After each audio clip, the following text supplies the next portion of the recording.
Que a graça e a paz do nosso Senhor Jesus Cristo vivo venha guardar a nossa mente e o nosso coração nesse tempo que se chama hoje, mais um dia para meditar nas Escrituras, mais um dia para tirar delas, todo o conhecimento que nós precisamos para viver o dia e o tempo que se chama hoje. Essa Bíblia, essa palavra de Deus que é mais atualizada do que o jornal de amanhã, essa que é viva e que tem tudo que a gente precisa nela. Nós temos oportunidade, amém? Por isso nós estamos aqui. Hoje nós vamos meditar em 5 capítulos do livro de Isaías. Ontem a gente foi até o capítulo 12. Hoje nós vamos do 13 até o 16, se assim Jesus permitir. Amém? Quantas pessoas vão entrando? Vou fazer uma oração, clamando para que o Espírito Santo esteja conosco. Senhor, tudo é por ti, tudo é para ti, Senhor. Tu é a glória. Senhor, todo orgulho vai ser arrancado, Senhor, será rebaixado. Toda arrogância humana é levada ao pó. Nós somos teu povo, Senhor, e queremos ser como o Senhor é, mansos e humildes de coração. Nós queremos conhecer a Ti, revela-te a nós nas Escrituras, Senhor. Enquanto estivermos falando da Tua palavra, revela-nos as profundezas, Deus.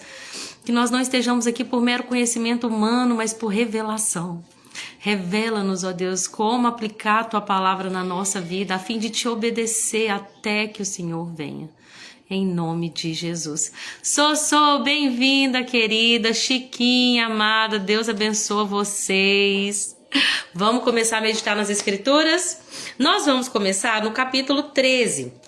O capítulo 13 do livro de Isaías, lembrando que nós falamos, no último dia, ou nos últimos 2 dias, sobre um trecho do livro de Isaías, que é chamado ali de o livro do Emanuel. Muitas profecias sobre Jesus que iriam se cumprir mais de 700 anos depois de Isaías, Mas agora nós vamos começar um trecho da Escritura que é chamado de fardos, do 13 ao 23, fardos das nações, principalmente as nações ao redor de Israel que queriam destruir Israel. Então nós vamos hoje falar sobre julgamento de Deus contra a Babilônia, contra a Filístia, contra a Síria, contra Moabe.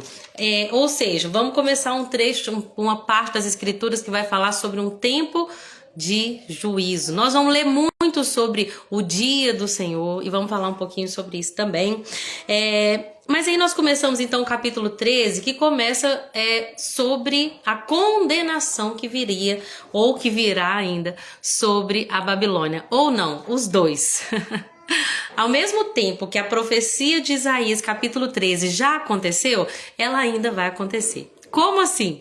A Bíblia, ela é tão viva que muitas coisas que foram ditas já se cumpriram, mas que tem um duplo cumprimento. Então são profecias de dupla referência, já falei sobre elas aqui, Cumpriram-se naquele tempo, mas tem um significado espiritual. Por exemplo, no capítulo 13 nós vamos falar sobre a Babilônia. Nós vamos ver historicamente que tudo que Isaías falou aqui contra a Babilônia aconteceu. Vamos falar sobre isso direitinho, depois que nós fomos passando pelos capítulos. Mas lá em Apocalipse, lá no capítulo 17, 18, nós vamos ver o fim da Babilônia. No capítulo 18 fala, caiu a Babilônia, ou seja, é para os tempos do fim também, a queda da Babilônia. Então nós vamos entender que quando fala-se queda da Babilônia lá no fim, já não é mais a Babilônia física, governada por um rei físico que foi lá e que pegou o povo de Judá e levou exilado para o seu povo, para sua terra, A gente já vai ver que tem um contexto espiritual. E aí nós vamos falar sobre a origem da Babilônia, o que simboliza a Babilônia.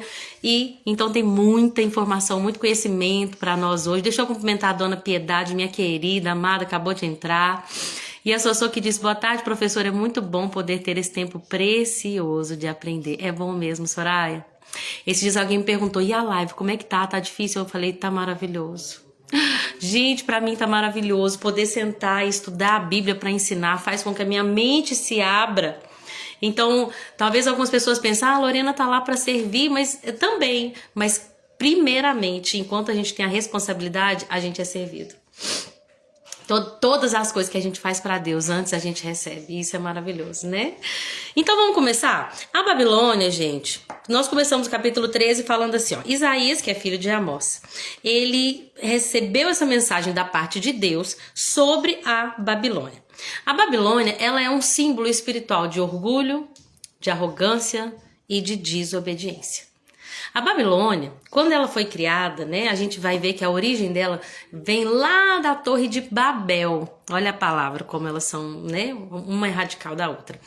A Torre de Babel começou-se ali, né, era aquele lugar ali que hoje seria territorialmente onde é o Iraque. Começou-se ali, foi a origem da Babilônia. E a Babilônia, ela sempre foi conhecida por uma cultura de ídolos, então começou-se ali, né, a gente vai até ver alguns estudos que falam que é ali que surgiram, né, as imagens de escultura. Então, começou-se ali, a partir da Torre de Babel. Vocês lembram da Torre de Babel, gente? Júlia Fernanda, Júlia, seja bem-vinda, paz do Senhor Jesus. A Jennifer que entrou aqui também, sejam todas bem-vindas, que Deus abençoe vocês, viu? É um prazer para mim estar com vocês aqui. Gente, lá na Torre de Babel, vamos lembrar a história? As pessoas construíram uma torre porque elas queriam ser, de alguma forma, independentes. Lembra que o dilúvio destruiu até o monte mais alto? As pessoas queriam construir algo que, ainda que Deus enviasse outro dilúvio, elas estariam protegidas. É claro que isso é uma ilustração, né, de um fato que nós já ouvimos, mas o orgulho humano, desde a queda, né, influenciada pela cobra astuta que vinha ali, né, representar a serpente, o diabo, que caiu por causa do seu orgulho. Desde a queda, o orgulho é um problema da nossa natureza humana que a gente tem que vencer. Então nós vamos ter que lidar contra o orgulho do nosso coração até o dia que Jesus venha e nós sejamos livres então dessa natureza pecaminosa que está em nós. Naquela época da Torre de Babel, as pessoas se uniram com um só propósito, movidos por orgulho, movidos por ganância, porque eles falaram assim, olha, nós vamos fazer isso, e nós vamos ser o povo mais importante da terra, as pessoas vão vir até nós. Ou seja, cresceu a arrogância, eles começaram a construir aquela torre, né, nunca terminaram, começaram a construir a torre quando Deus vem e divide eles ali, né, divide os idiomas, e aí eles não conseguem falar a mesma língua, portanto não conseguem terminar o projeto. Mas naquele lugar de arrogância começou-se uma cidade cheia de orgulho que é chamada de Babilônia. Babilônia, gente, ela desde sempre tinha esse problema de uma cultura de materialismo e de idolatria. Deixa eu cumprimentar aqui a Nilde, que entrou aqui também. Amada, paz do Senhor Jesus, chegou o grande dia, né? Hoje à noite vamos estar juntas para comemorar e para celebrar, né? Que vai vir uma princesa aqui na congregação e nós vamos fazer um chá de fraldas. E a Nilde que tomou frente desse projeto e nos ajudou demais, abençoou demais também a vida da irmã que vai receber essas fraldas. Obrigado por tudo, viu? Que fique registrado aqui a nossa alegria de ter você no nosso grupo. Gente, então, a Babilônia, ela sempre foi esse sinal de um povo que tem um problema, uma decadência moral. Eles eram tão arrogantes que eles acreditavam que o rei era um deus, assim como os egípcios, né? Os egípcios achavam que o faraó era um deus, por isso que Deus verdadeiro, Yahvé, envergonhou todos os deuses dos egípcios, inclusive o faraó, quando por fim, né, a última praga veio ali matar o filho primogênito do próprio faraó, mostrando que ele não era um deus. Mas a Babilônia tinha essa cultura também de extrema arrogância, de orgulho, de materialismo, de devassidão moral, de corrupção espiritual. Então Deus vem para dizer para o profeta Isaías, eu vou acabar com a Babilônia. De fato, aconteceu. Nós vamos ver que, deixa eu falar os versículos aqui, nós vamos ver que Deus vai reunir soldados. E ele fala, o meu exército, eu estou levantando guerreiros valentes para executar a minha ira. Lembrando, gente, que Deus tem uma soberania sobre tudo que acontece na terra. Ontem uma irmã postou no grupo de leitura, né, irmã Raquel, uma frase que fala assim, olha, Deus tem controle de tudo, da maior guerra que acontece nas nações, vou falar com as minhas palavras, uma frase do John Piper, da guerra mais importante das nações até um menor pássaro que cai numa floresta. A soberania de Deus tem controle de tudo isso. Inclusive é o que Jesus fala, né? Não cai um pássaro sequer sem a permissão do meu Pai.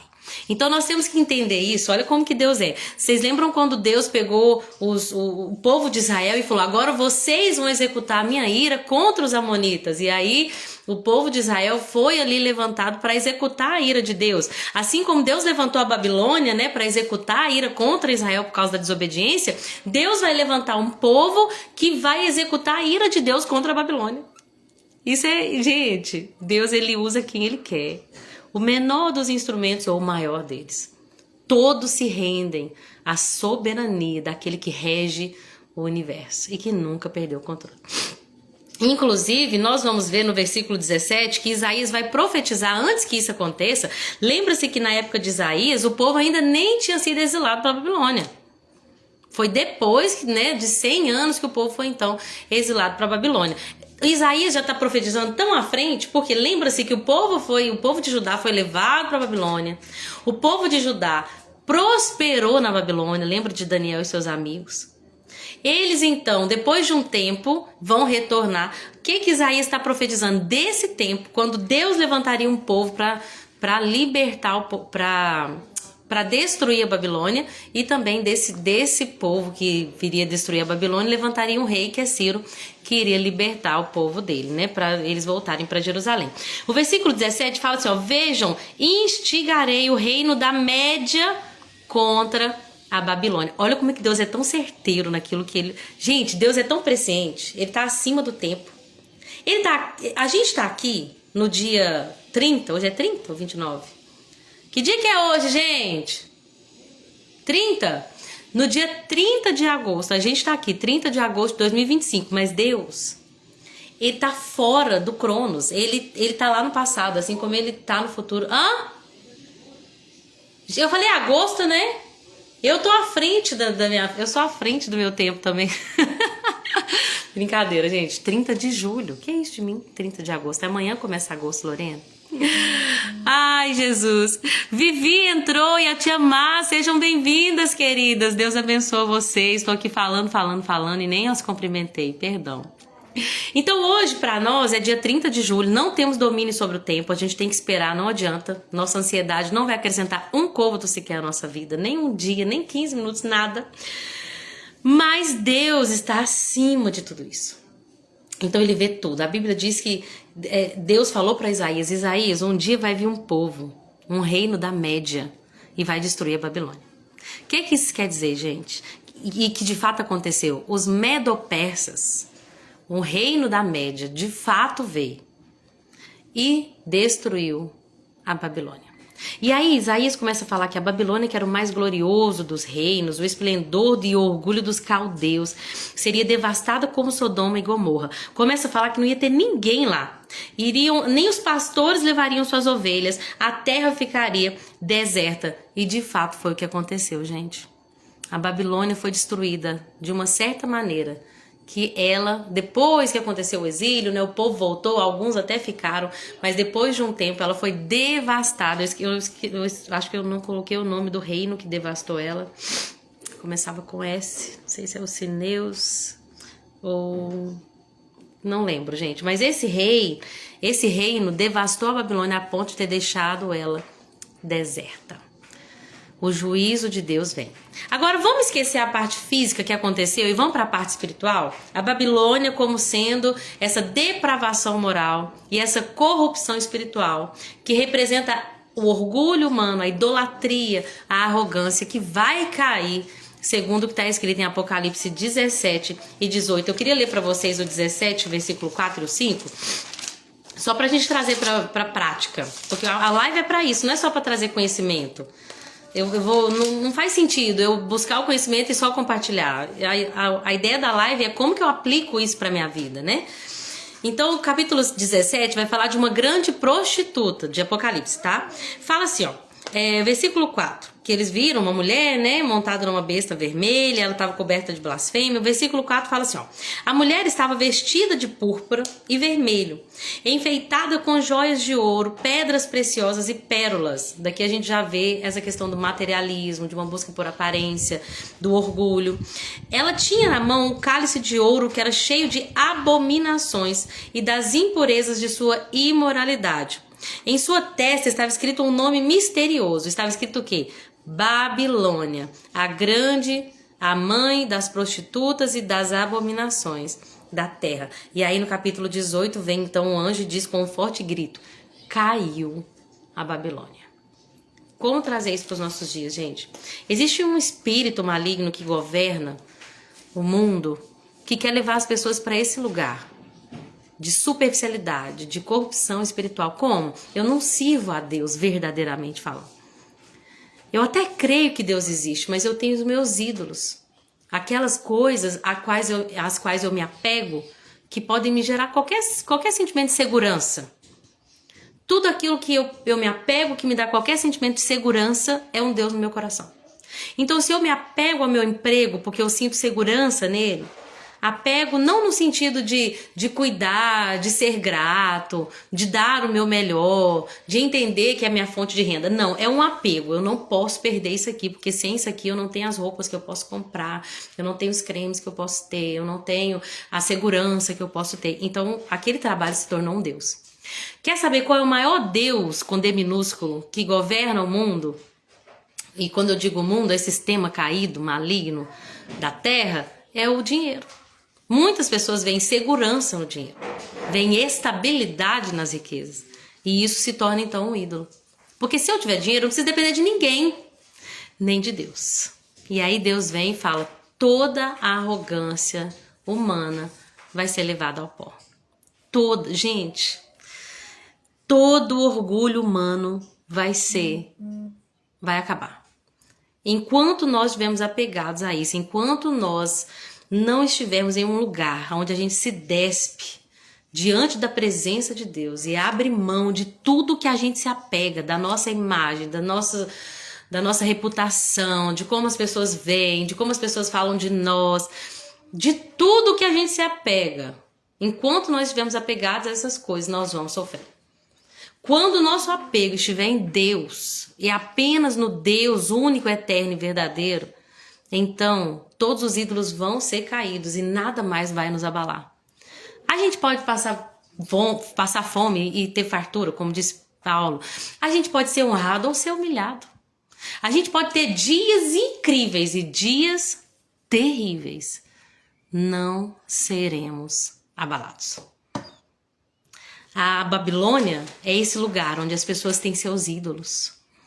Aquelas coisas que elas estão tão apegadas que se elas perderem, ela morre. Sabe aquilo? Eu não posso ficar sem.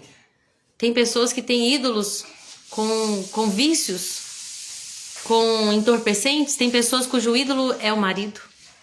Tem pessoas cujo ídolo é o filho. Mas tudo que é abalável vai ser abalado. Caia por terra todo ídolo que criamos de nós mesmos. Amém, amém, Jesus. É a mensagem da Bíblia, é ídolo, gente. O maior erro do cristão é achar que o ídolo é aquela imagem de madeira, ou de pedra, ou de, sei lá, criado por mãos humanas. É também, mas não é só. Porque tem pessoas que idolatram pastores, né? Tem pessoas que idolatram, porque se aquele homem tocar em mim, então eu vou ser curado, porque ele é homem de Deus, porque eu preciso encostar nele. Ídolo. Tem pessoas que idolatram igrejas, tem pessoas que idolatram óleo ungido. Tudo que a gente tira a confiança de Deus e coloca confiança naquilo. Tem pessoas que idolatram plano de saúde, médicos. Enquanto eu tiver esse pediatra, minha filha, meu filho estão protegidos. Eu só não posso perder o plano. Porque, pelo amor de Deus, se eu tiver só o SUS, eu vou morrer. E a pessoa começa a passar mal. Por quê? Porque a dependência dela está em algo e não em alguém, que é Deus.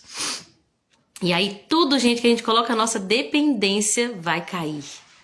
Presta atenção, tudo que a gente coloca a nossa dependência, que não é Deus, vai cair. Mas os que confiam no Senhor são como um monte. O monte de Sião, que não se abala, permanece para sempre. Amém? Uma das representações da Babilônia, depois, né, alegoricamente, se torna Roma. Roma sempre foi o centro da idolatria.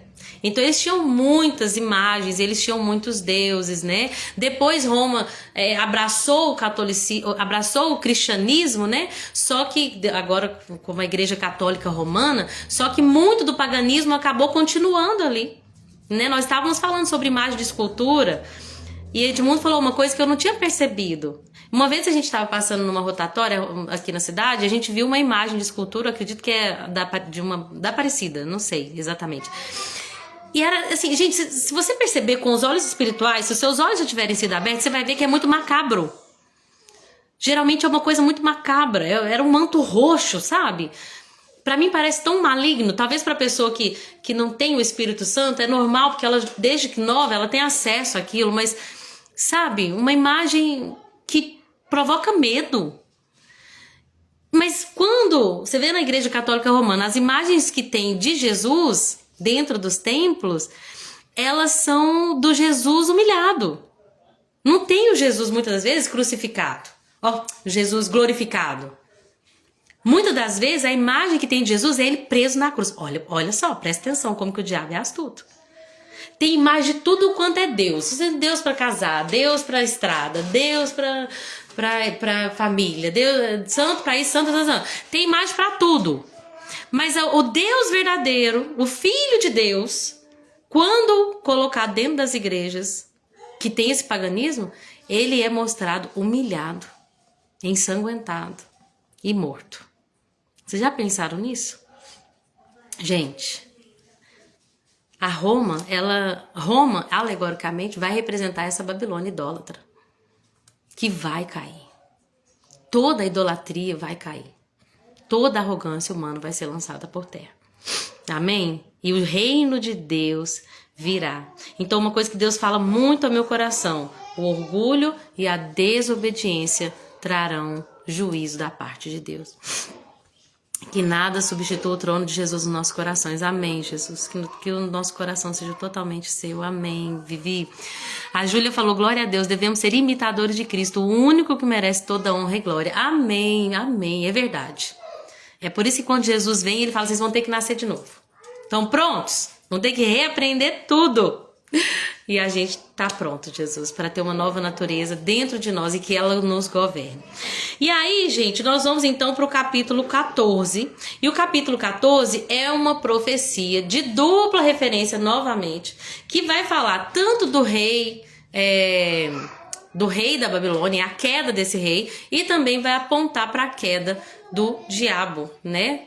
Esse diabo que nós muitas das vezes chamamos de Lúcifer, esse nome vem justamente de uma tradução foi o Jerônimo que quando foi traduzir pera que eu vou lembrar, Septuaginta, que era a Bíblia que eles tinham em grego, ele foi traduzir para o latim, então ele pegou o filho da alva, a expressão filho da alva, que em outras traduções está estrela da manhã, e traduziu para um portador de luz, que é Lúcifer. Então, deu-se esse nome para o diabo, Lúcifer, a partir da tradução desse texto aqui, de Isaías 14. Mas não quer dizer que esse é o nome do Satanás, né? Nós sabemos que a Bíblia chama ele de o enganador, chamamos ele de antiga serpente, tem alguns nomes, mas lembrando que o nome é um título que explica o seu caráter. Então, ele é o acusador, ele é o enganador, ele é a serpente, a antiga serpente, né? Ele é o dragão.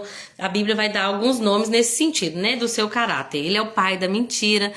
Mas algumas pessoas vão usar esse nome Lúcifer, mas não é que Deus definiu que esse era o nome dele, que ele era chamado no céu de Lúcifer. Enfim, no capítulo 14, a gente vai ver que Deus vai entregar então essa profecia com a queda desse rei, né? Tanto o rei, uma profecia de dupla referência, tanto o rei da Babilônia que iria cair, e que caiu, e também uma referência ao diabo, contando como é que foi esse ser lançado do céu, essa queda de Satanás das alturas. O fato é que ambos caíram pelo mesmo pecado, que foi o orgulho. O orgulho, gente, é a raiz de todo pecado.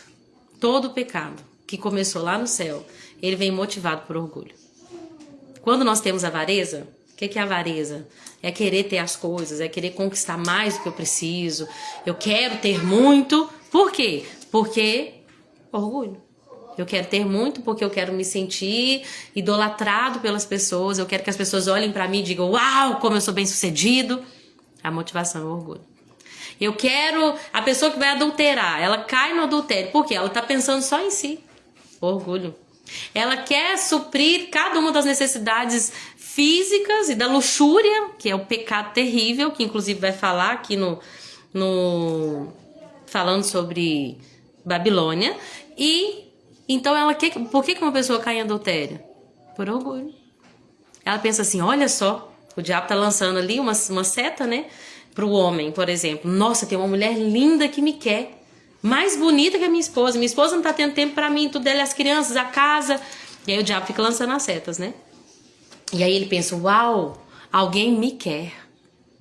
Alguém aqui está flertando comigo. Então o orgulho motiva também o adultério. Todo o pecado tem como motivação, a raiz da motivação, o orgulho, que foi o primeiro pecado. Que foi o primeiro pecado que começou lá no céu. O diabo queria ser o quê? Ele queria ser mais do que ele era. Ele queria uma posição maior do que aquela que foi lhe dada. Gente, isso é tão sério, misericórdia, o orgulho, ele é terrível. Por isso que fala-se tanto sobre orgulho em Provérbios, que o orgulho precede a queda. O orgulho vem antes da queda. O diabo, se sentindo orgulhoso e querendo ser mais do que Deus, acabou tendo que cair. Por causa da sua desobediência, por causa do seu pecado. O versículo 14 fala assim, olha, como você caiu do céu, ó estrela brilhante, ou ó portador de luz, né? Ou ó estrela da alva, ou ó estrela da manhã, em outras versões. Filho da alvorada, foi lançado à terra, você que destruía as nações, pois dizia consigo, subirei aos céus e colocarei meu trono acima das estrelas de Deus. Subirei aos mais altos céus e serei como o Altíssimo. Vamos trazer para a nossa vida? Onde Deus nos colocou? Vamos nos alegrar e nos contentar com isso. E agora que a gente sabe, o Espírito Santo uma vez que a gente ouviu, depois o Espírito Santo nos lembra. Todas as vezes que o orgulho bater no seu coração, você arrependa-se e volta rapidamente para o Senhor. E talvez você diga, que isso, Lorena, eu sou tão humilde, eu não faço mal pra ninguém, mas todos os dias nós sentimos sentimentos assim, por causa da nossa natureza caída. Hoje eu vou receber visita aqui em casa e logo eu pensei, ai meu Deus, algumas coisas que preciso organizar e tal. E aí logo o Senhor me fala, filha, por que você tá preocupado? Por que agora que alguém vai vir, você tá preocupado com como você vai ser vista? Você entende que isso é orgulho? Não é assim que tá o guarda-roupa das suas crianças já há meses, agora porque vai vir alguém na sua casa, está preocupado pela maneira como o guarda-roupa das suas crianças está. Você entende? É um exemplo só, mas que não existe pecadinho, pecadão. Se a gente se render ao pecado, se não houver arrependimento, afastamento, o pecado faz separação entre nós e Deus. Então quando a gente reconhece rapidamente, nós não somos vencidos por ele. Então a pergunta é, por que a gente faz as coisas? Sábado eu vou pregar lá na igreja, no aniversário, e o tema é o primeiro altar. E eu vou falar sobre Caim e Abel. E ambos ofereceram algo para o Senhor. E o que Deus tem colocado no meu coração, dando um spoiler aqui, é que não importa o que a gente faz, importa por que a gente faz. O que nos motiva a fazer. Eu posso estar fazendo essa live aqui, gente, e falando da palavra de Deus, e falando palavras lindas. Mas se a minha motivação é o orgulho, se no fundo, como a maioria das pessoas querem reconhecimento e querem ser idolatradas, olha que terrível, que é o que o diabo queria. Ele queria ser mais do que Deus. E é o que ele quer hoje, ele quer ser reverenciado pelas pessoas. Ele quer que as pessoas o reverenciem, o sirvam, o idolatrem. Então por isso que muitas pessoas acabam caindo nesse erro. Eu tenho medo de falar e de ser rejeitado. Por quê? Porque eu quero ser amado. E eu não posso, a gente não pode viver assim, esperando das pessoas aquilo que Deus não nos deu sobre elas. Porque nós podemos cair num terrível pecado. Deixa eu só cumprimentar aqui a Deise que entrou e a Miriam que está aqui também. Sejam bem-vindas, amadas. Deus abençoe vocês, viu? Quanto tempo, Miriam. Saudade. Espero que você e a Duda estejam bem. Então, gente, eu me exponho aqui verdadeiramente, porque eu não tenho vergonha de falar o que está no meu coração. Eu tenho mais medo de fingir ser o que eu não sou e cair no erro dos fariseus de ser hipócrita, de ser um sepulcro caiado, bonito por fora e podre por dentro, né? Linda é aquela pessoa que reconhece que não é sã, que é doente, porque Jesus falou, eu vim para os doentes. Então Jesus veio para mim, para me curar, para me salvar dos meus pecados. Amém? Então o orgulho, ele é um problema. Não se deixe vencer pelo orgulho. Quando a maioria dos nossos problemas de relacionamento não são resolvidos por causa de orgulho. Porque eu não quero sair por baixo, porque eu não quero ser a que cedeu, pois eu não vou. Se ela não vier falar comigo, eu não vou. Não é verdade? O orgulho, ele afeta a nossa vida com Deus, ele afeta a nossa vida com as pessoas ao nosso redor, ele afeta a nossa vida familiar, ele afeta casamento, ele afeta a nossa vida no trabalho, ele afeta tudo e é terrível. Foi o pecado que o diabo cometeu, mas por causa disso, ele foi lançado ao lugar dos mortos. Ele foi retirado da sua posição, que ao invés de ele estar contente com ela, ele queria mais. Então o que ele fez? O que aconteceu? Caiu da sua posição. Não deixe o orgulho te dominar. Seja humilde. Por isso que Jesus fala, dá sua cara para bater.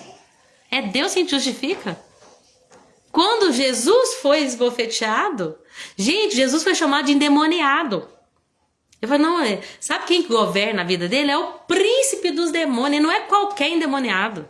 Ele é um terrível endemoniado, por isso que ele faz milagres. Foi o que falaram dele. E você acha que Jesus começou a falar assim, não, eu sou filho de Deus, viu? Você quer ver como é que eu sou filho de Deus? Quer ver? Deus manda 7 legiões de anjos aí pra mostrar pra eles que eu sou filho de Deus. Jesus não precisava se mostrar. Ele sabia quem ele era. Eu sei quem eu sou. Ah, mas estão falando isso e eu não vou deixar falar de mim assim. Deixa as pessoas falar. Não perca a sua posição por causa de orgulho. Não perca onde Deus te colocou e o que Deus te deu por causa de orgulho. Eles queriam pegar João Batista nessa, né? Ô, João Batista, sabia que Jesus tá batizando mais do que você? Aquele que você batizou? E ele falou assim, eu sou só o amigo do noivo. E eu amo esse versículo. Deus falou tanto comigo que eu nunca esqueço, que fala assim, nada que nós temos que não tenha sido nos dado pelo céu. Não há nada que nós temos que não tenha sido dado por Deus. Ou seja, os discípulos que eu tenho, se eles são menos que de Jesus, foram os que Deus me deu. E com eles eu estou alegre. Tudo que você tem veio do céu. Ah, mas tem gente que tem 20 milhões de vezes mais. O céu que permitiu que eles tivessem também. Mas aquilo que você tem é aquilo que você tem para agradecer. Amém? Então o diabo, por causa do orgulho, caiu, assim como o rei da Babilônia. O orgulho, a altivez e a arrogância são terríveis, porque eles tiram eles querem tirar Deus do trono e querem sentar no trono de Deus. Mas não dá, gente. Ele é o criador de todas as coisas, ele é o criador do universo, do céu, da terra, do mar e de tudo que neles há. Dos 6 sextilhões de estrelas que existem, ele é o criador, deu nome para cada uma delas. Quem somos nós, meros mortais, para querer ser alguém? Quem somos nós? Reconheça a sua identidade. Eu sou filha de Deus e isso me basta. Ah, mas estão falando que você não conseguiu nada na vida. Estão falando que você é pobre. Estão falando que seu ministério não é assim. Estão falando que seu casamento é assim. Estão falando que seus filhos são assim. Não muda um fato. Eu sou filha de Deus, que é criador dos céus e da terra. E isso me basta. Amém? No capítulo 14 vai continuar uma profecia contra a Assíria, né? Inclusive no versículo 1 fala assim, versículo 24, quer dizer que é o primeiro versículo a partir desse trecho, né? Que fala assim, ó, tudo acontecerá, diz o Senhor dos Exércitos, como planejei, será conforme decidi. Gente, quando Deus toma uma decisão, quando ele bate o martelo, quando ele assina, acabou. E o juízo dele é inevitável. Inevitável. Se ele falou que vai acontecer, vai acontecer. A única coisa que a gente pode mudar é se a gente vai participar desse juízo como alguém que foi arrogante, desobediente, rebelde, ou se nós, arrependidos, seremos levados para o outro lado, transportados do reino das trevas para o reino do Filho, do amor do Senhor. Versículo 27 do 14. O Senhor dos Exércitos falou: quem pode mudar seus planos? Quando levanta a sua mão, quem pode detê-la? Inclusive, eu não falei aqui, mas o capítulo 15, o 13, vai falar muito sobre o dia do Senhor. E o dia do Senhor, ele pode ser tanto um dia que aconteceu, como algo, por exemplo, a destruição de Jerusalém, 70 depois de Cristo, o dia do juízo do Senhor sobre aquela cidade, mas ele também aponta para o juízo final. Olha o que vai acontecer nesse dia, versículo 7 do capítulo 13. Todo braço será paralisado de medo e todo coração se derreterá. Todos estarão apavorados. Vejam, o dia do Senhor está chegando. O grande e terrível dia do Senhor. Isso nos mostra, gente, que vai haver o juízo final. Tudo que a gente vê lá em Apocalipse vai acontecer. Deus vai julgar aquele que é ímpio. Quem é o ímpio? Ainda não, filho. Quem é o ímpio? É aquele que na sua arrogância não reconheceu que precisava de um Salvador. É aquele que na sua arrogância não reconheceu a sua dependência da obra da cruz para a sua justificação. A Bíblia diz que o céu vai escurecer, as estrelas vão deixar de brilhar, o sol não vai mais iluminar, a lua também não. Deus vai castigar o mundo por sua maldade, vai esmagar os arrogantes, humilhar o orgulho dos poderosos. As pessoas serão mais escassas do que o ouro puro de Ofir. Um dia de juízo e de julgamento está chegando. Talvez você diga: eu já sou salvo. José, a Vivi tá te mandando. José tá dizendo que você é lindão de Jesus. Diga obrigado. Agora ele tá vendo vídeo no computador do papai, Vivi. Então você desculpa. Gente, vai ser um dia. Se você disser pra mim: Lorena, eu estou livre desse juízo, já recebi Jesus e já estou com a minha salvação, meu ticket já está garantido, minha passagem está garantida, então eu tenho algo para te dizer. Tem pessoas que precisam ouvir essa palavra. Tem pessoas que, se Jesus voltar hoje, vão, nessa segunda vinda de Jesus, né? Primeiro a gente vai ser arrebatado, mas nessa segunda vinda de Jesus vai experimentar o terrível dia do Senhor. E cabe a nós divulgar essa mensagem como atalaias. A Bíblia diz que nós somos os atalaias, em Ezequiel 33, se não estiver enganado, que nós somos atalaias. O que é um atalaia? É alguém que fica numa torre de vigia e quando vê qualquer exército se aproximando, avisa toda a população para que se precavenham, para que se preparem, para que se armem. E nós somos esses atalaias hoje que dizem: olha, tá chegando o grande e terrível dia do Senhor. Arrependam-se, como Jonas, a gente tem que falar: arrependam-se, porque tá chegando.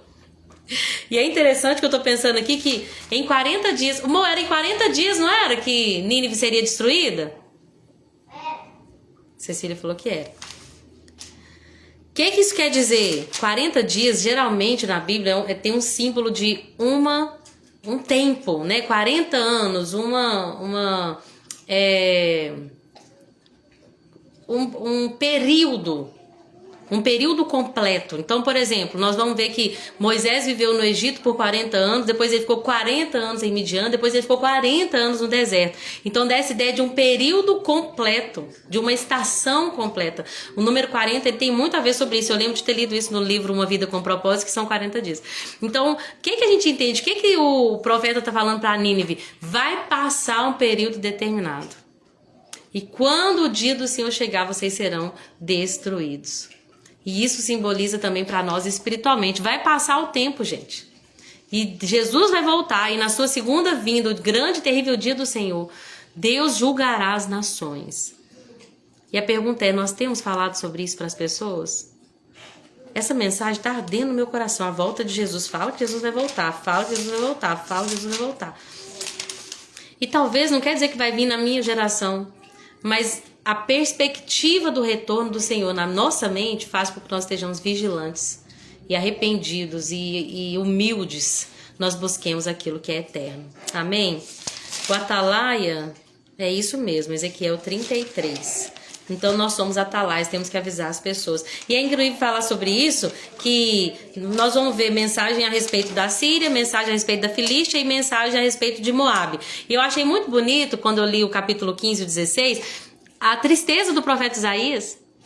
Ele está falando para Moabe, que é um terrível inimigo de Israel, que é um povo idólatra e arrogante. Eles tinham o deus Quemos, que adoravam esse deus, era extremamente arrogante, mas Isaías, vendo a destruição de Moabe, ele fala: meu coração chora por Moabe. Gente, Jeremias chorou muito, mas ele chorou pelo povo dele, pela destruição do seu próprio povo, que é muito válido, meu Deus. Mas vocês estão entendendo que Isaías está chorando? Olha que ele fala no versículo 9 do 16 também. Por isso agora choro por Jazar. Minhas lágrimas correm por essas cidades, Esbom e Eleale.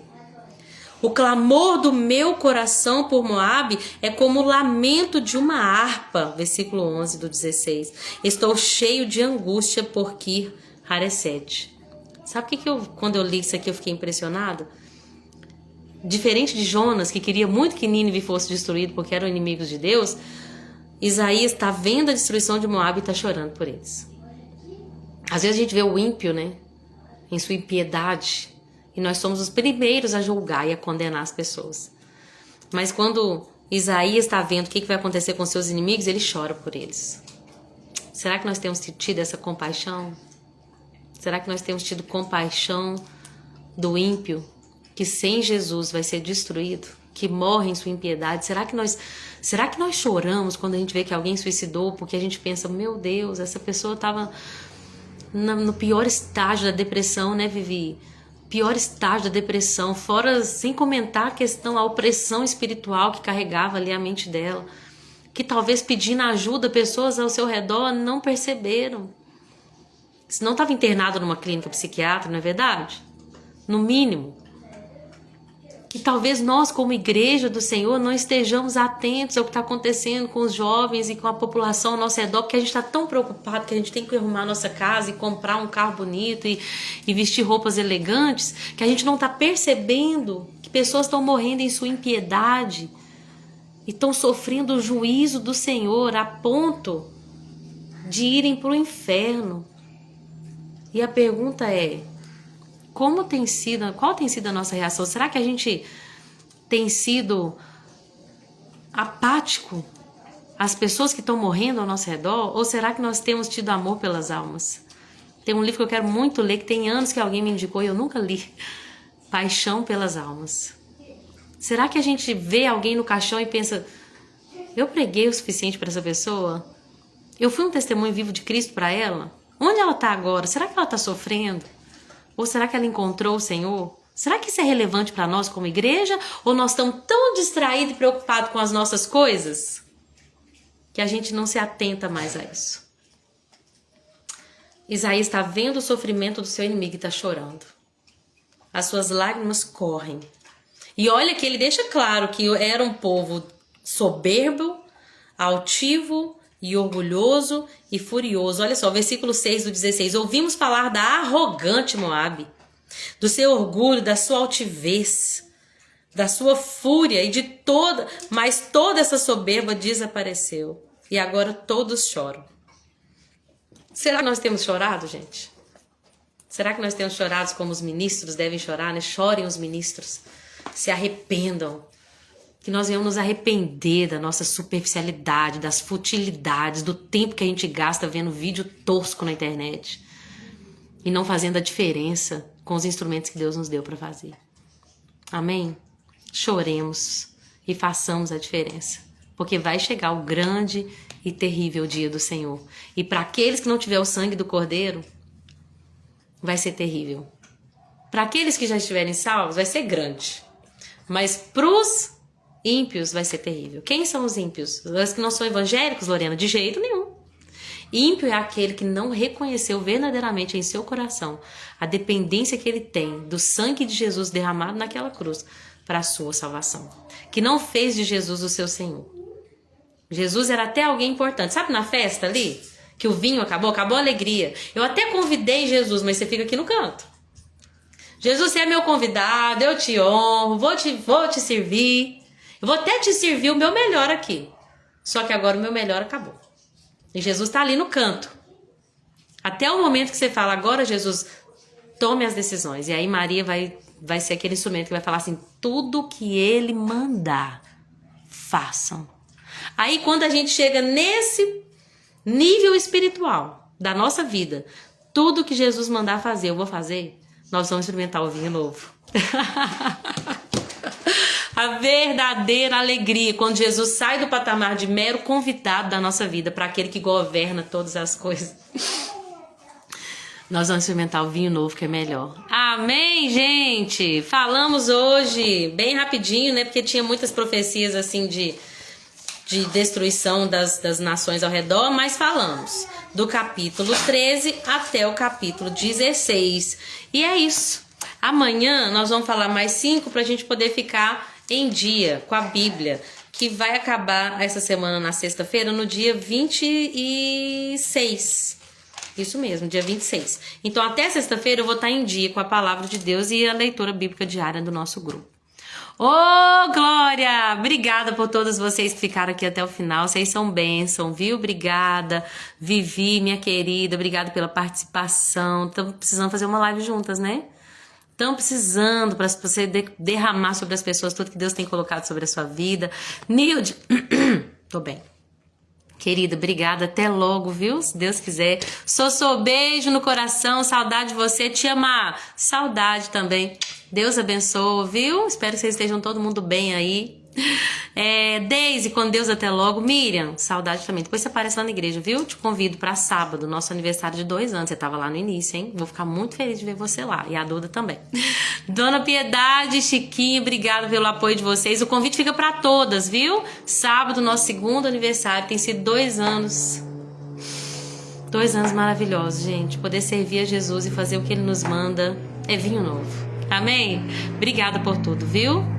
Vamos fazer sim, Deus vai preparar. Oh, glória! Numa sexta-feira, eu creio que Deus vai preparar um assunto muito importante e nós vamos ser muito edificados. Obrigada, gente. Beijo com Deus e até amanhã, se assim nosso Senhor Jesus permitir. Tchau, tchau. Tá bom, Miriam. Se Deus quiser, eu vou ficar muito feliz, viu? Tchauzinho, gente.